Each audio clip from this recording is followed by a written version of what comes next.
Ihla Governador, guys. That's it, folks. Copacabana, Ipanema, Flamenco, all main city there. Niterói here. Niterói's good, really chill atmosphere like here. Here is just like Santa Catarina, Florianopolis. Just walking the beach, feel really safe.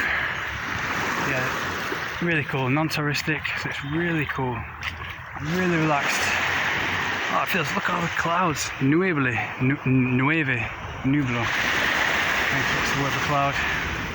We're going to go to Petropolis next, which is miles and miles that way, like a 5-hour drive that way. To the mountains. So yeah, see the colonial city, but here it's really peaceful.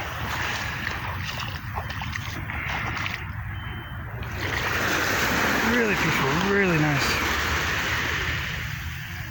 Yeah, the water just feels like Florianopolis, so it's really silky, really relaxed. You can't relax in the city, but here's the perfect escape. So that's my story, guys. That's one of my stories anyway. Endless more stories. Yeah, I was addicted to Final Fantasy XI. If you ask anyone who's played it, they'll understand. But yeah, even throughout my 20s, I was training like 8 hours a day, just waking up, do some kickboxing training, then I spent all the time at the gym. You know, I thought I had to be perfect. I was working up something to be kickboxing champion, and I just felt like, you know, I didn't become an MMA champion like I wanted to, like Conor McGregor. It's one of my dreams, you know.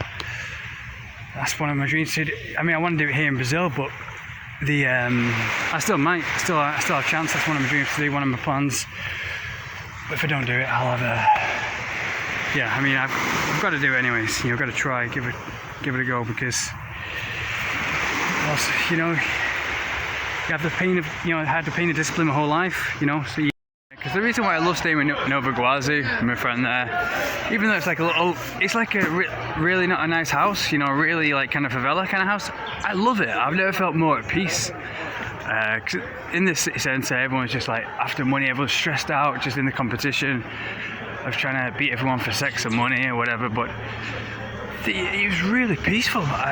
You're just at one with nature. You just wake up. There's no stress at all, and stress kills everything.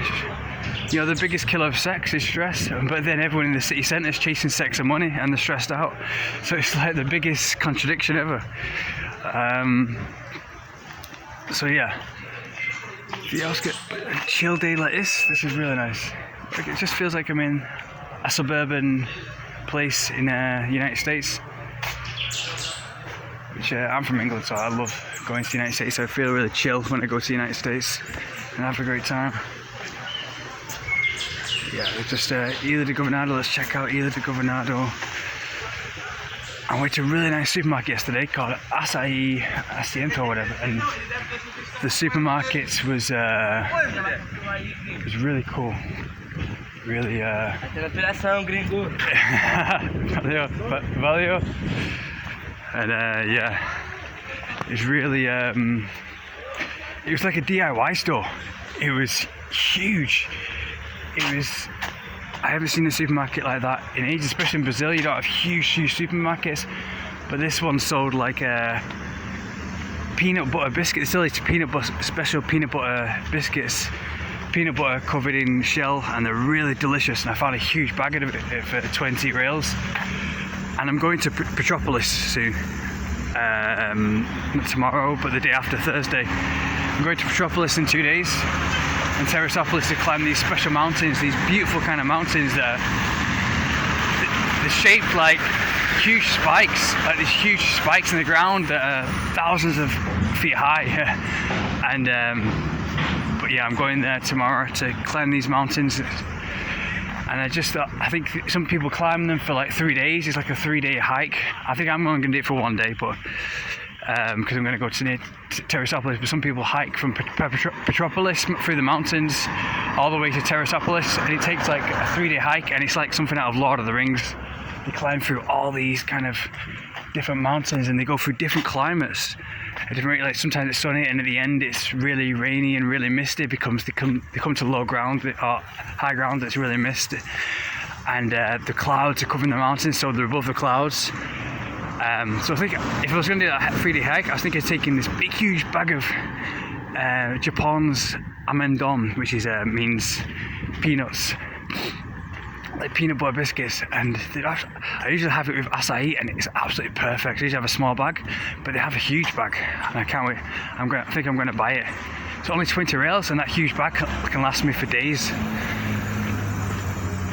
So yeah, if you want to come to escape the city again, but you want to live a chill lifestyle, but you don't want to live in the poor kind of places of Nova Guazu, you want to live in a rich kind of place where they have huge supermarkets and huge cinema and everything, then Ihla Governador is for you. Because obviously the city centre isn't perfect, because if it was, everyone would go there because it's close to the beach, because it's really stressful and everyone's trying to rob you and everything all the time. But let's check out the beach. Let's check out another day, and I'll show you. I can't wait to show you Petropolis and Terrasopolis. I'm really excited to go there because my friend who I'm staying with now, he just said it's really cool place. And usually, the first place when I first looked at Brazil 7 years ago, I had a book about Brazil. And I thought, where can I go in Brazil? That sounds really nice. And I looked. I don't know why, but I looked up. I work in the state, and I looked up Petropolis. And they had in Petropolis, they had I just saw a picture of it and I thought, that's the place. That looks really nice, like really colonial, but it had like history. It looks like something out of a Lara Croft kind of video game, which I was after, because they have the mountains in the back and they have the colonial kind of old history. It looks like something from Costa Rica. It doesn't look like worn down kind of city life like the city centre. It looks like something you find in historical kind of centres, like a museum and colonial kind of architecture, like the garden near Christ the Redeemer in the city. And it looks, and obviously it's in the outskirts, so it's going to be peaceful. This is in the outskirts too. So the best places to go to are the places where they don't have much tourism, because the people aren't used to tourism and you're not used to, they don't get the assholes that come here, because obviously tourism invites a lot of like, what do you call them, sex tourism, and obviously it gives a bad reputation to all foreigners, because the people think all foreigners are like that, which obviously they're not. I've been around Brazil, and I think Brazilians are one of the most least attractive girls that I'm attracted to. So people say, why are you in Brazil then? Why are you in Brazil? 'Cause it's like, I don't travel for sex. I travel for adventure. I travel for life. I travel for accomplishing dreams. I travel for the mountains. I've got to do this, man. I've got to do Fernando de la Mora. I've got to do Pedro Bonito. I've got to do Ihla Grande. All these beautiful places that I'm dying to see. Terrasopolis, these huge mountains that are like that's the adventure I'm looking for. Nova Guazu, I was in like the most poorest place ever, and but I've absolutely never been happier, because his mother and they had real food. They cooked potatoes and vegetables every single day. But in the city centre, you have like everything's just sugar, always on the go. But I've never felt more fresh and alive, like healthy. I felt like I was 15 again, and I was living. When you live with your mother and your grandma, and she cooks food for you, and you feel really healthy and really good. But then when you grow up, you're like, oh, I've got to cook this, I've got to cook that, and it's never as good as your mother's food. And then you go back to your mother's like once a year, and you have her cooked food, and you feel alive. You feel really strong. I mean, that's the way I do. I've not been back to see my mother for 7 years. But I'm sure if we're going to go back there, if she or my grandmother cooks food for me, like Sunday dinner, and spinach and all these vegetables that you haven't had in ages, because you've always been on the go, and you feel alive. You feel like Superman. You feel fresh and alive and healthy, and that's the way I felt every single day. And especially, I was amongst nature. I wasn't in the city centre where everything's polluted. Like yesterday, I was in the city centre and I hiked. I walked all the way from the city centre to here. Well, I got a bus a lot of the way, but the third of the way was still a long hike, and I just felt polluted as soon as I come back to the city centre. Like, I feel stressed out, everyone's shouting and everything all the time.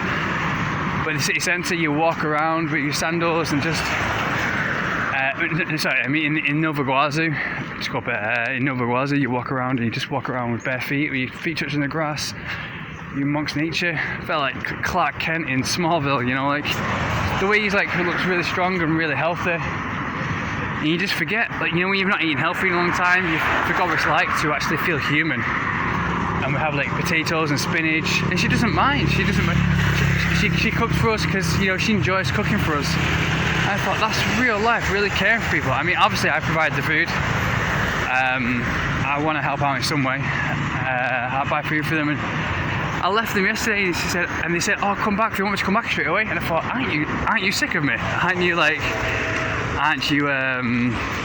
Don't you want me out of the house, or, you know, get annoyed with me? Because obviously everyone overstays their welcome. You don't want to. I never stay in one place for one person a long time, because, you know, everybody gets sick of everybody. It's the reason why I've never been in a relationship, because I believe that.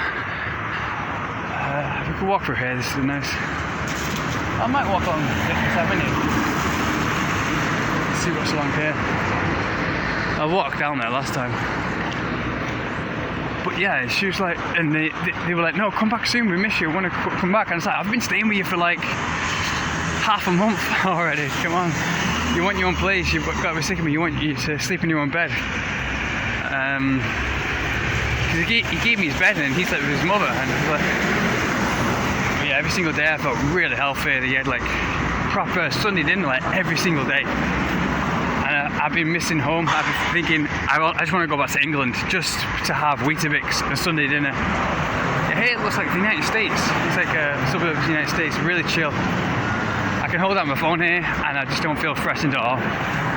Don't feel like, I've got to constantly guard this, got to constantly be on the lookout. But yeah, I felt really healthy. I had proper juices every single day, and I just felt like I was in like suburban America, like I was back at my granddad's in America as well. Like, we went on adventures every single day, so I felt like I was back in USA. I go on adventures with my granddad. One of the reasons why I love doing this tourism kind of stuff, not tourism, but like walking the world, walking the whole planet, is I used to do it with my granddad. My granddad was, he passed away, he was a scientist, passed away 10 years ago. And he was one of the few people in my family who were really connected to.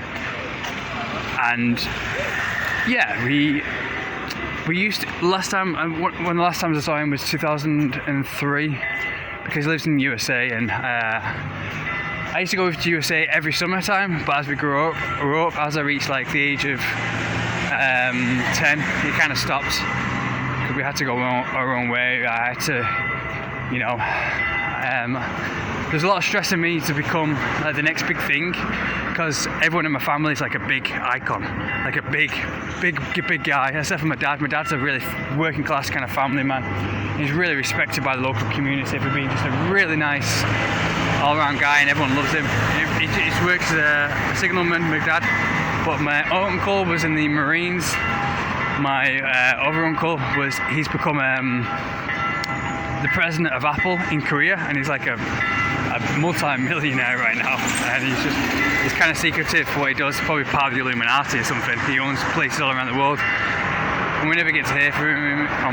I'll see from him, except for in Korean newspapers. But yeah, and my granddad though, who made the life for all of them, he was a scientist. He became super rich and moved to USA.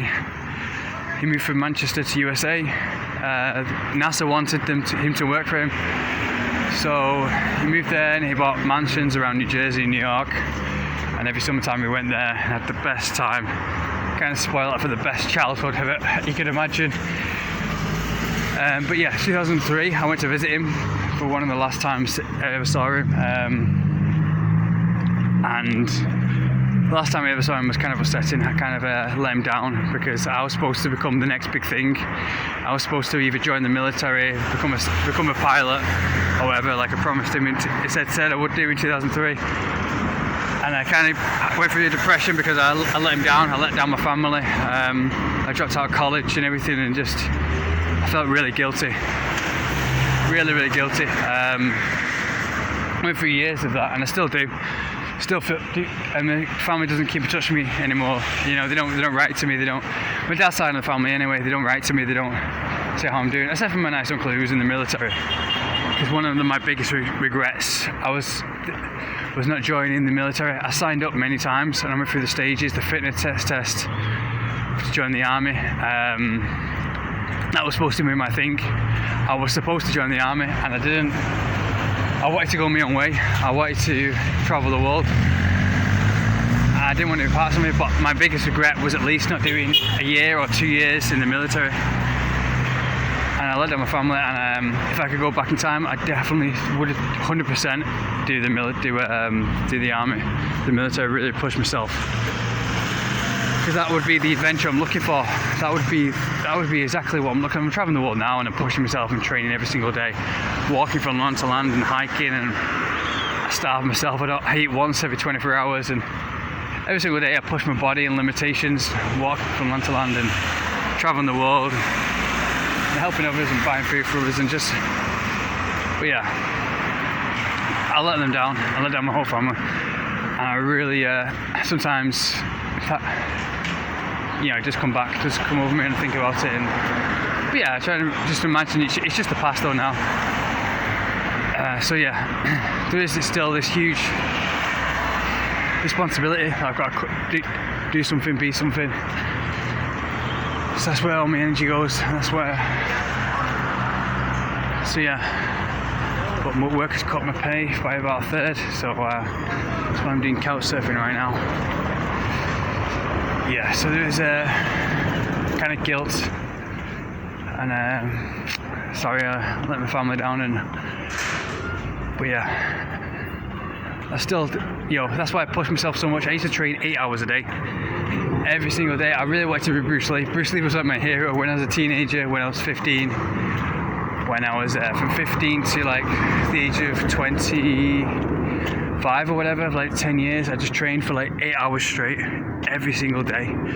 It was an obsession. I had OCD, I had agoraphobia. I didn't leave till the age of like 21. I didn't leave my room until I did my 8-hour training. Until I was obsessed with OCD. I had like this OCD, everything I had to be clean because I was just obsessed. I think that was from all the pressure that was on me. I had to go to university, I had to do this, I had to do that. And at the time I didn't realise it. It was subconscious. But obviously I got over the OCD, I got over the agoraphobia. Now I'm like the complete opposite. Now if you had a room, I would just be a complete mess. I'm no medium. I just got to a stage where I was just like, fuck it. I just gave up. I don't want to say like get my heart broken, because that's kind of silly. I don't believe in that kind of stuff. I believe everyone should get the heart broken. Everyone says like, I'm heartbroken. Being heartbroken is the best freaking thing that could ever happen to you, because you just stop caring so much, and you start living your real life to how you want to. So yeah, I travelled the world, but I still wish I did 2 years in the army. Just say I did that. I dedicate myself, and I did that for my family, and I did that. But I just didn't want to do the whole, I serve you, I serve my country. I didn't believe in that at all. I believe serving your country is BS. You should serve yourself. Obviously your country provides for you and everything, but everyone's the same. I believe Bruce Lee said we're all one family underneath the sky. And traveling the world does make you hate people quite a bit, because you see everyone's just like NPCs. Everyone just has like a flag over their head. They say, where you from? And they put labels on you. And I hate labels, because I think when you see labels, you see limitations. And where there's limitations, there's a weak life and a limited life, and ignorance, and just hate. Not hate, because I think hate's a good thing. Hate pushes you, but anger. But like just stupidity, ignorance, and limitations. When you see limitations, you just see a pathetic life and a pathetic living, and that's where labels come from. So yeah, just see labels, limitations. Everyone's laughing at me. I'm looking at kids. Hola, tudo bem? So yeah, can you do a video? Right, let's do this. That's Scholar English. Finally reached the beach. Usually I have the beach every single day, but yeah. There we go, that's part of Shuka. And that's the bridge to Niterói. Like the bridge to Ihla Governador, it's a really long bridge. This isn't much of a beach, obviously. It's not really swimmable because the ocean is just over here, so the ocean is coming all the way in. And it's caught a bit of pollution on the way from Praia de Flamenco and then Niterói. Yeah, it has the same feeling of Niterói, except for it's much more peaceful. It's much more kind of Costa Rica kind of piece here. Really peaceful, no dangers. Yeah, completely opposite of Rio de Janeiro. Because people think, oh, Rio de Janeiro is perfect. It's really the most perfect place, but they don't go there. They haven't felt the energy. When you go there, you just feel you can't relax at all. Everyone's high on drugs and high on coffee. Like 8 cups of coffee a day and cocaine is a hell of a mixture, and that's usually a lot of. Well, I don't do cocaine, I don't do drugs, but usually a lot of karaokes do. Especially on the streets, and that's all you get. It's like being in Mad Max. It's like a scene from Mad Max. But here, yeah, it's really relaxed, really like a bit like Santa Catarina, Florianopolis, really chill. But yeah, as I was saying before, my grandfather passed away 10 years ago, and around 2003, and throughout all my youth, we just used to, when I used to go to America, last time I saw him for proper adventures was like 2003, when I was living up to his standards and about to join the army, and was in high school planning to become a pilot. There was a lot of pressure on me to be the next big thing, and I really wish I did. I really wish I did become a pilot or join the army. But yeah, we used to go like every single day. We just used to walk all of America. We walked all around New York. We wake up in the morning and we just used to walk and walk and walk. And at the end of the day, we used to treat ourselves with some ice cream. I think it's because he was a lot of the time he was trying to escape his marriage to his gold digger wife, his new wife. Because his old wife, my grandma, passed away when she was in England, and since he became a big scientist, a rich scientist in America, obviously next step is the gold digger, a younger woman. She was fat and unattractive, but you know, she took all the money, she took all the inheritance, and that's made that side of the family really angry. Kind of me ticked off as well, because I could be living in America right now, USA, and living the good life, like my uncles were given. But yeah, I don't have any complaints. I like it. You've always got to push yourself. You've always got to take the bad and let it push yourself, make you stronger. Keep pushing yourself. So yeah, last time we were in the outskirts, we were way miles, like a 3-hour, 4-hour drive that way, right in the outskirts, and that was in the jungle, and they had the waterfalls and the favela type houses, kind of poor houses. Now we're in the opposite kind of outskirts, because the outskirts, the places that tourism isn't and tourist people aren't, those places are the best, like I said, because people aren't expecting, you know, people don't have a bad reputation of foreigners, you know, from sex tourism and stuff, because you get the assholes, you get the bad people everywhere you go. So yeah, it's like the school kids came up to me before, and they're really nice, really receptive. In the city centre, you wouldn't find that. They'd be really shy, really reserved, like, oh, gringo, you're a foreigner, you know. And once you put a label on someone, once you call them a gringo or something, it takes over the mind subconsciously. I don't care who you are. If you give a name to something, I think Brazilian guys and South American guys came up with the name gringo, horrible sounding name, just so foreign girls would stop running off with them, you know. Because probably when they came here in the 1800s, whatever the not the 1800s, earlier than that, but probably a lot of, that's the reason behind it. I mean, it must be the reason behind it, but you know, I don't have any complaints. There's good and bad with everything, but yeah, there's always a reason and a psychology behind everything. Yeah, I mean, it's understandable. The girls, because if they were all running off with foreigners, then there'd be no society built for these people. Well, they are a bit spoiled for girls, but there's lifestyle, not so much. But I like the lifestyle because it pushes you. When you push yourself through the hardest, that's the best. Look at this, it's like Hawaii or old school Miami kind of way. Really cool.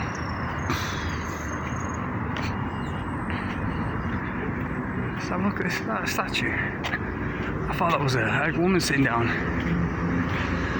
But yeah, I live the kind of army lifestyle anyway. Like every single day, I go training every single day, and I walk as long as I can and push myself as much as I can. 'Cause that's when I'm happiest. That's when I feel I get the confidence from.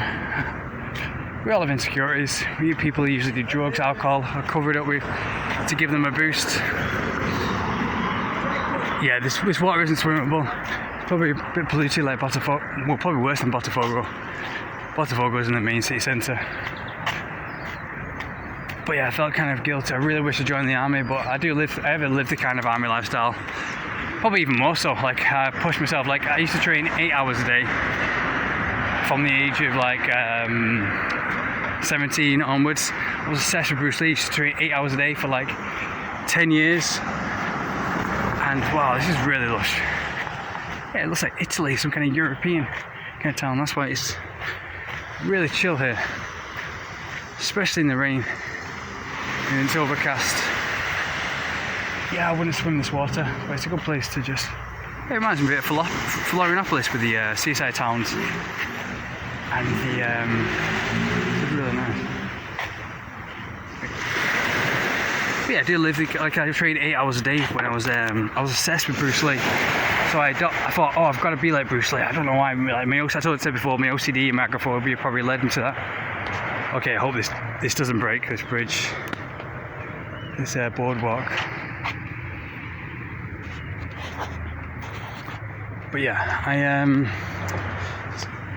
used to wake up and I was obsessed, and I lost so much weight. I used to weigh 8 stone at one point.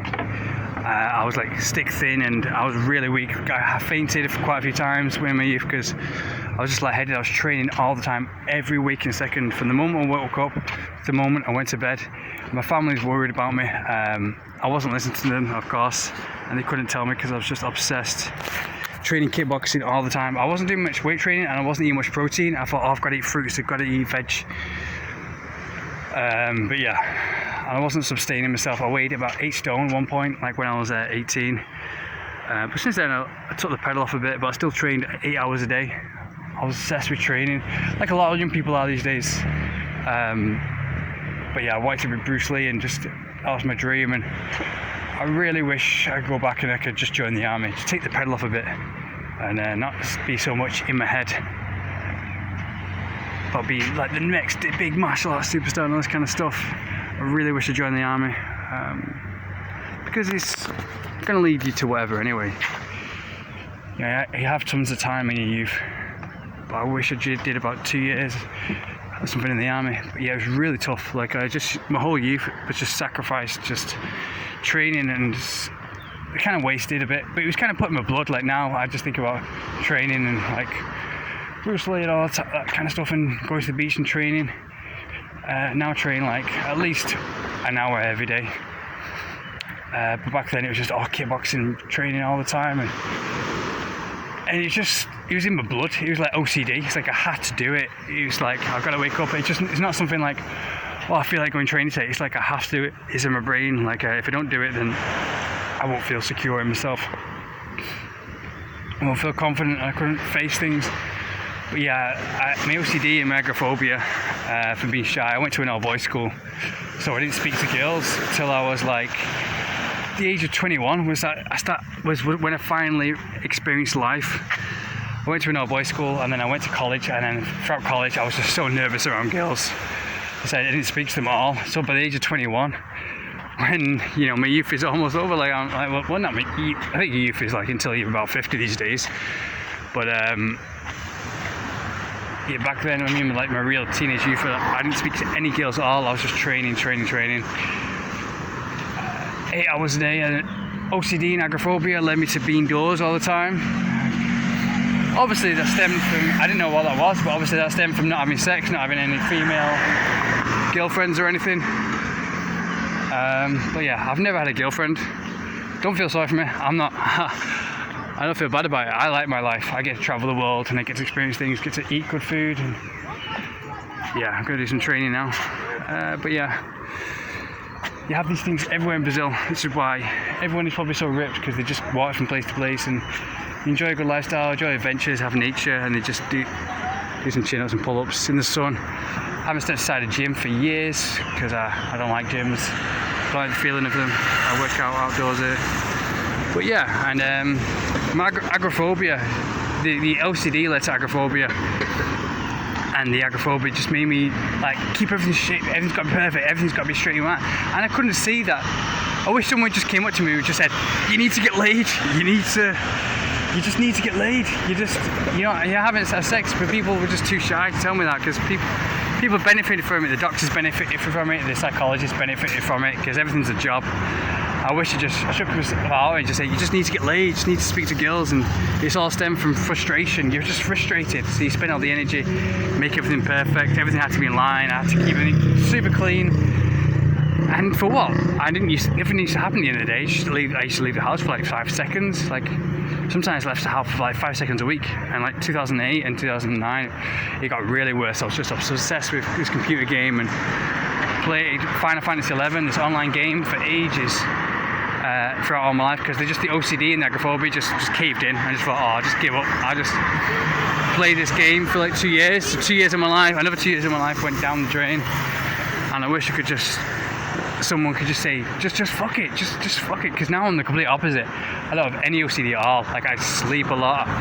If I had a room, I'd be a mess. I live like a dog, and that's just like my opposite, my way of saying fuck it, just screw it.